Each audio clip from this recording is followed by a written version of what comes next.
ঘড়িতে এখন রাত প্রায় 12টা। আমরা এগিয়ে চলেছি কলম্বো এয়ারপোর্টের দিকে। রাত 12:30টার মধ্যে এন্ট্রি করলাম কলম্বো এয়ারপোর্টে। আমাদের ফ্লাইট রাত 3:30টায় কলম্বো থেকে চেন্নাই।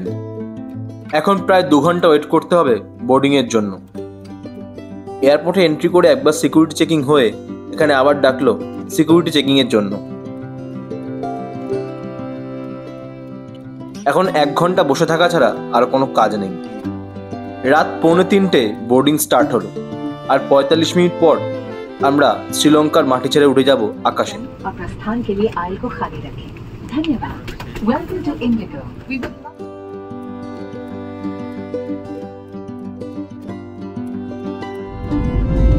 ঠিক রাত 3:30 আমাদের ফ্লাইট টেক অফ করলো। শ্রীলঙ্কার মাটি ছেড়ে উড়ে গেলাম আকাশে। 7 দিন শ্রীলঙ্কাতে বেশ ভালোই কাটলো।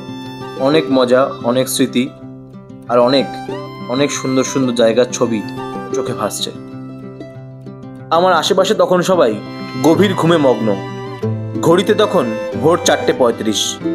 ভোর 5টা নাগাদ ল্যান্ড করলাম আন্না ইন্টারন্যাশনাল এয়ারপোর্ট চেন্নাইতে।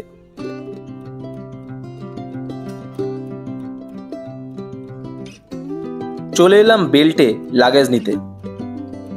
এখান থেকে লাগেজ নিয়ে আমাদের যেতে হবে এখন ইন্টারন্যাশনাল থেকে ডোমেস্টিক ট্রানজিটে। ডোমেস্টিক ট্রানজিটের 6 নম্বর গেটে আমাদের ফ্লাইট সকাল 8:10 Chennai to Kolkata. A safety instruction card is available in the seat pocket for your reference.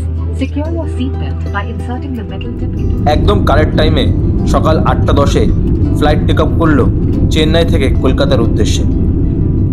যারা আমার চ্যানেলে গিয়ে এখনো শ্রীলঙ্কা সিরিজগুলো দেখোনি, তারা চটপট দেখে ফেলো শ্রীলঙ্কার ব্লগগুলো।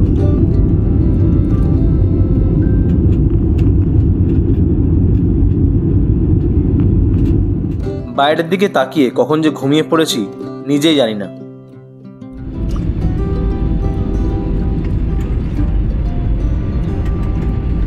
ঘুম ভাঙতে দেখি আমরা চলে এসেছি চেন্নাই থেকে কলকাতায়।